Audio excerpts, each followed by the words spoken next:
Hello everyone and welcome back to a new episode. It is a new video and a new vlog, and as you might have noticed, today is going to be a little bit different because normally I would be outside exploring the beautiful city of Chongqing, but as you know, we have a little bit of a situation going on recently confining us to our homes and apartments, and I am talking of course about the coronavirus outbreak.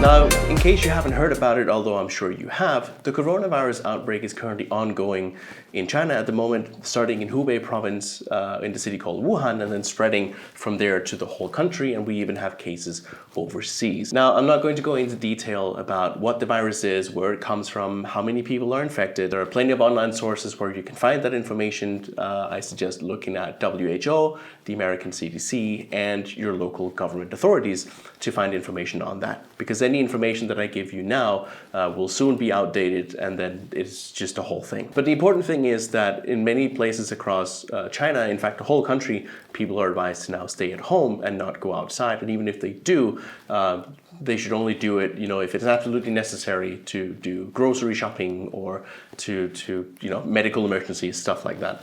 If people do go outside, they are asked to, actually they're more or less required at this point, to wear something like this.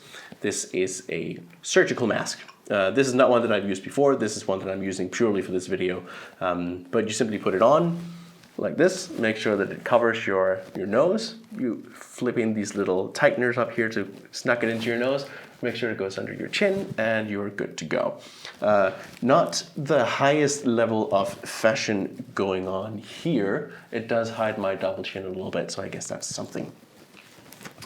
Other than the surgical mask like this, you can wear what's called an N95 respirator, which is something similar to what I have here. This one is from 3M, and there are a lot of these masks in China at the moment because a lot of people have bought these. Same thing, over your nose and mouth, put it behind your ears, like that, and make sure that it covers tightly. Wow, this really pulls on my poor ears. Not the most comfortable mask to wear. It does fit much more tightly around your face. Let me get this off, that was uncomfortable. Wearing these masks will help protect you against contracting the virus from outside, but it also helps if you have to cough or sneeze, that it sort of keeps everything in one place, right here. But being confined to your apartment also means that you're spending an awful lot of time inside. My fiance and I recently came back from a trip to Zhongshan, which is one of the outlying counties and districts in Chongqing, to spend Spring Festival with her family, and we came back 5 or 6 days ago, and we've been confined to the apartment ever since then, which raises the question, what do you do with all this time? Because normally when you're just working, you might be dying to get time off to just spend at home and not do anything, but now that you are sort of forced to stay at home because you're not supposed to go outside, the only thing you really want to do is just go outside and do something else. So we're definitely suffering from cabin fever a little bit. We do have plenty of food. We're not sick. I've been dealing a little bit with a cold recently, but it is just that. It was just a cold. We've been stocking up on masks, and we're just trying to pass time. For me personally, what I do in the time that I've spent being locked in my little office apartment room here is that I've been spending a lot of time working. As you know, I work with iChongqing, and one of the things that I've been doing recently is actually finding information in English from trusted sources like the WHO, like the CDC, the local governments, and bringing that information out, especially to the international community in Chongqing. There isn't a lot of information that is readily available in English, especially in a place like China. So we've been working very hard to find this information, put it all in one place, so the expats and the foreigners in the city can get the information that they need. Hotlines to call, telephone numbers for hospitals, online consultations in case they have symptoms, or anything else that they might need information about the outbreak. One of the things that I'm responsible for myself is a graph that I produce every day that shows how many infected cases are in Chongqing, how many people have contracted the virus, I'm responsible for updating this every day and putting it out as a WeChat article and sharing that on social media along with all the other articles that we're working on. Normally I would be out in the streets, filming vlogs and videos, taking photographs, covering news events. But now that we are advised to stay at home, naturally I don't go out that much. So when I'm not working, what do? Well, I am a little bit of a game addict. I will admit that with no hesitation whatsoever. I play way too many computer games, especially for someone my age who's supposed to be an adult. I have a huge selection of computer games that I can play, so I'm perfectly fine sitting in here for hours and hours on end, just playing whatever new game has been released. But when you live with someone like I do, you can't always spend all your time sitting in here, so I am trying to be social as well and not just sit in front of my computer here all the time, because that would make me a terrible person to be in a relationship with. One of the other things that I do that still requires me using the computer is looking at photos that I've taken previously. I might re-edit an old photo that I really liked but maybe didn't like the style, or think that I can edit it better today than I could maybe a year or two ago when I took it. But we've also started doing board games, and I actually have two of the games that I really like to play here. The first one, coincidentally, is a game called Pandemic. Very suitable for the time being, because this game is actually a cooperative game where you and whoever you're playing with are working together instead of playing against each other, and you're trying to cure the world of a disease spreading all over the place.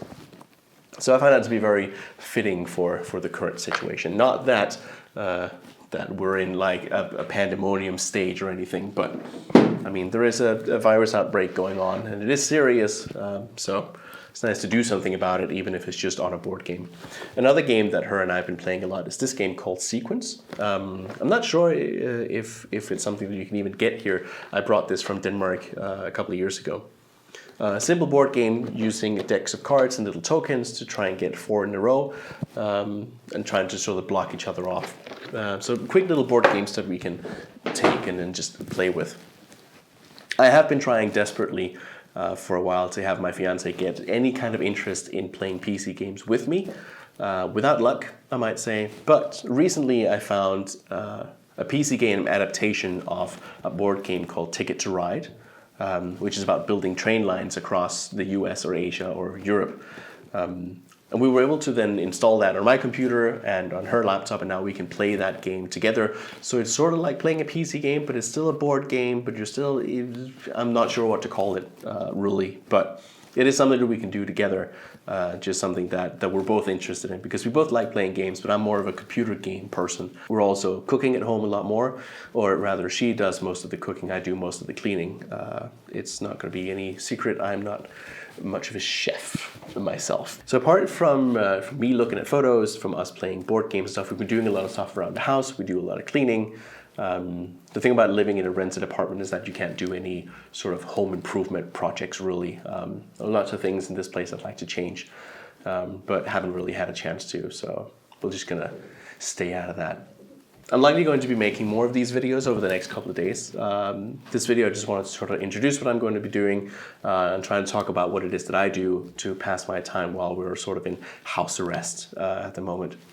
But I'm also thinking about getting back into some of my older hobbies that I wanted to revisit. So I'm going to start looking into making coffee. I have some of the equipment I need. I have coffee beans. I want to get back into playing a game called Wei Qi. I actually have a board that I bought a while ago. It's actually not even mine. I bought it as a gift for a friend who now lives in the States, and I forgot to send it back to him. Sorry about that, Paul. I promise I'll look into it and you'll get your board game back. But I want to look into getting back into playing that game. I want to get back into reading more now that I have time. And just doing more stuff around the house. And my fiance and I are going to figure out sort of more about how we can spend our time. For now, it's just board games and TV shows and work. And so we're hoping that we can be a little bit more interesting and social. But yeah, that's it. There are more videos to come, and if there's something that you'd like to see me try and do, something that I can do in my own apartment with the stuff that I have, feel free to let me know down in the comments below. If you like this video, give me a like, and I'll be producing more videos soon. Until the next time, please take your precautions if you are in China. Wear a mask if you go outside, but try not to go outside at all. wash your hands, use antibacterial soap, stay clear of too many other people, and I'll see you in the next one.